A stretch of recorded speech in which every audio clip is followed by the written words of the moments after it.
به نام خدایی که از شدت حضور ناپیداست. اینجا جایی نیست جز چنل راز، منم کسی نیستم جز فراز.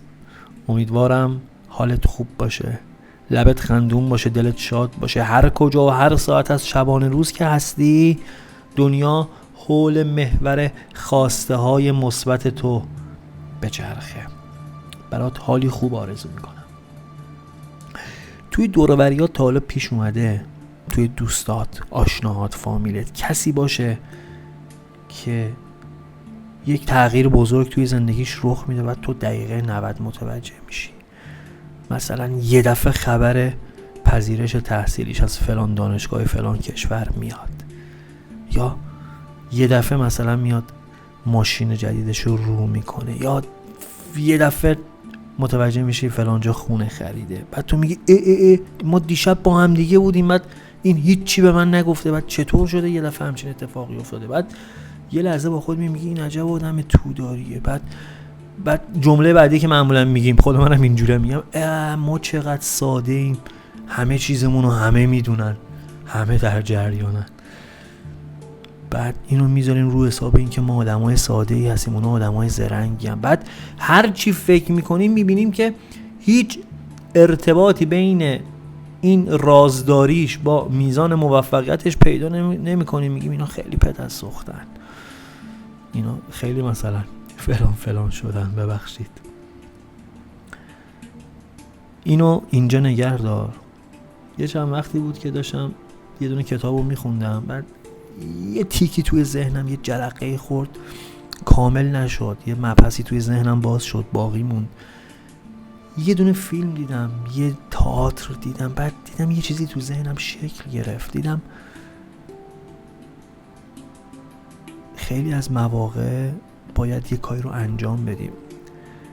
برادرم، خواهرم، عزیزم، تویی که داری میشنوی الان این پیام و داری میبینی این ویدیو رو، حرف تو، راز تو، فعالیت تو، عمل تو، چیزی که در سر داری و برای هیچ کی نگو. تا اتفاق نیفتاده ازش پرده بر ندار. دلیل داره. موقعی که ما میایم چیزی که هنوز اتفاق نیفتاده رو میگیم، ارزش کار از بین میره. اینو بهت بگم، برای 80% کسایی که میشنون اصلا مهم نیستش ما چی داریم میگیم یا چه برنامه‌ای داریم، اصلا سر سوزن اهمیت نداره. اون 20% دیگه مثلا دوست نداره این اتفاق بیفته، خوششون نمیاد. حرفی رو میزنن، چیزی رو میگن که نمیدونی چه مگا انرژی تولید میکنه در وجود ما، بی ارزش میشه. خیلی وقت پیش اومده بود یه کتابی رو مثلا خونده بودم، درون من قوقا به پا کرده بود. راجع به کتاب دوست داشتم مدام برای همه صحبت کنم. بعد کتاب رو پیشنهاد میدم واسه فلانی بیا این کتاب بگی تو رو خدا بخون. بعد 2 هفته بعد سراغشون میرفتم میگفتم فلانی خوندی؟ میگفت چیو؟ گفتم کتابو. میگفت آها حالا باشه میخونم.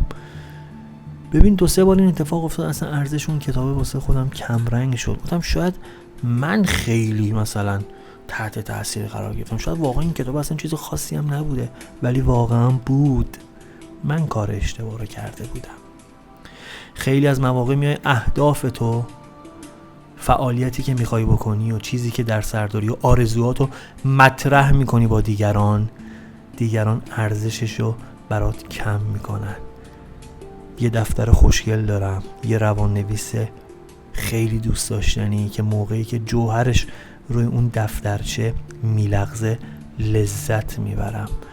همه برنامه ها و آرزوهامو یاد گرفتم فقط اون تو بنویسم.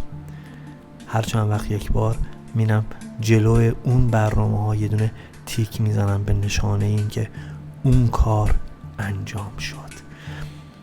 ولی هنوز باز هم پیش میاد که هیجانی میشم، خیلی از جاها مطرح میکنم عناوینی که تو ذهنم هست، برنامه هایی که دارم.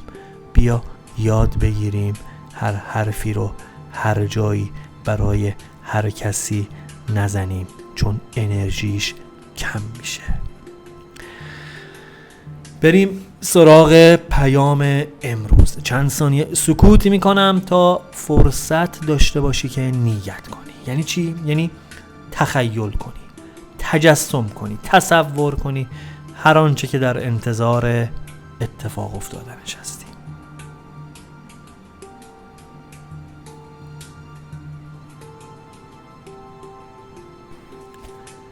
سر ارادت ما و آستان حضرت دوست که هرچه بر سر ما می رود ارادت اوست. نظیر دوست ندیدم اگرچه از مه و مهر نهادم آینه ها در مقابل رخ دوست. صبا ز حال دل تنگ ما چه شرح دهد که چون شکنج ورقهای غنچه تو بر توست. نه من سبوکش این دیر رند سوزم و بس، بسا سرا که در این کارخانه سنگ و سبوست. مگر تو شانه زدی زلف عنبرافشان را که باد غالیه سا گشت و خاک عنبر بوست. نثار روی تو هر برگ گل که در چمن است، فدای قد تو هر سرو و بن که بر لب جوست. زبان ناطقه در وصف شوق نالان است، چه جای کلک برید زبان بیهده گوست. رخ تو در دلم آمد مراد خواهم یافت، چرا که حال نکو در قفای فال نکوست. نه این زمان دل حافظ در آتش هوس است که داغدار ازل همچو لاله خودروست. بریم با هم سراغ تعبیر و تفسیر این غزل از لسان و غیب حافظ شیرازی. غزل 58 حضرت حافظ مال ایام جوانی شاعره. تو این غزل نشون از تسلیم رضای حق بودن رو میبینیم. حافظ توی این غزل دوست و بی‌نظیر و برتر از انرژی همه کائنات میدونه و در ادامه از دلتنگی خودش از دوری معشوق میگه. سر ارادت ما و آستان حضرت دوست که هرچه بر سر ما می رود ارادت اوست. میگه با کمال ارادت و صفا سر به آستان کرمش گذاشتیم. هرچه بر سر ما میاد ارادت و لطفیه که خداوند به ما داره. چه خوب چه بد، چه کم چه زیاد، چه بد چه زشت، چه نیکو چه زیبا، همه تابع اراده اون هستیم. نظیر دوست ندیدم اگرچه از مه و مهر نهادم آینه ها در مقابل رخ دوست. میگه دوست منظور اینجا جانانه، معشوقه. میگه مثل جانان ندیدم اگرچه از ماه و مهر مقابل روی جانان آینه قرار دادم. یعنی ماه و مهر توانایی اینو نداشته که جمال بی‌مثال جانان رو نمودار کنه در خودش، چون که روی او از ماه و خورشید والا مقام‌تره در نظر حافظ. بیت سومو با مثالی بی‌مثال رقم میزنه. صبا ز حال دل تنگ ما چه شرح دهد که چون شکنج ورقهای غنچه تو بر توست. میگه این غنچه گلو که دیدی چین چینه و تو در توه. میگه صبا چه حالی داره. حال افسرده ما مثل این چین ها پر از سوز و گدازه و حسرت فراوون و صبا فقط روی این غنچه زیبا رو داره میبینه. از این تو در تو بودن و چین چین بودنش چه خبر داره که اون تو چه قوقاییه. و پیامی که برای امروز من و تو داره میگه تو این دنیا هر چی که بر ما وارد بشه اراده خداونده و هر از گاهی که داری دست و پا میزنی به این در اون در میزنی و از یاد خدا غافل شدی، به این امر توجه کن و تلاش بیهوده برای تغییر اراده خداوند نداشته باش.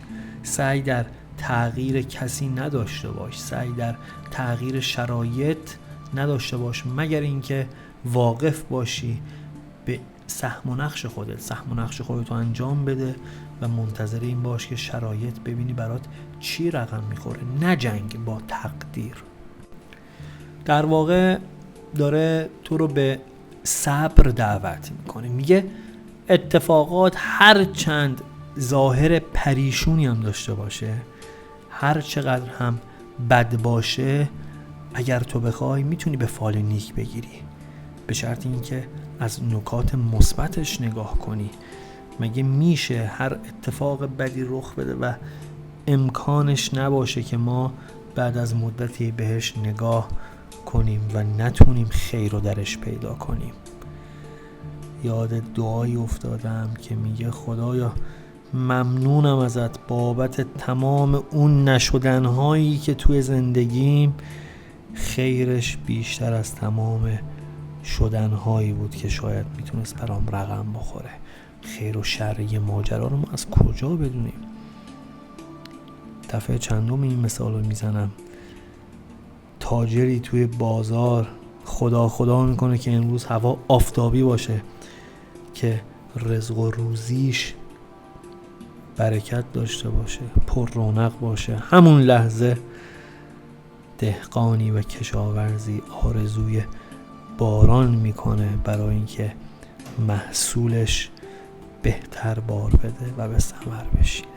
ما چه اطلاع داریم از جهان هستی؟ نظمش به چه صورته؟ مگه نظمش بر مبنای نیازهای ظاهری ماست؟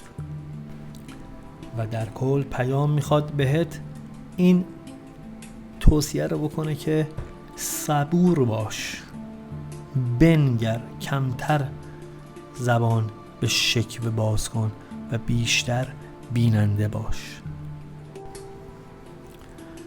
پیام ازت خواسته که در انجام تصمیمات مهم زندگیت کورکورانه از دیگران تقلید نکن، چون هر کسی باید توجه به شرایط زندگی خودش تصمیم بگیره. چجوری ما میتونیم یک نسخه رو برای هزاران نفر بپیچیم؟ مگه میشه؟ شدنیه. و چقدر خوبه که مشورت بکنیم ولی به جا الگو بگیریم به درستی و از همه چی مهمتر این که خودمونو توی مسیر نگه داریم. این بود پیام امروز. ممنونم که تا اینجا با من همراه بودی. برات بهترین ها رو میخوام. پوینده باشی و پایدار.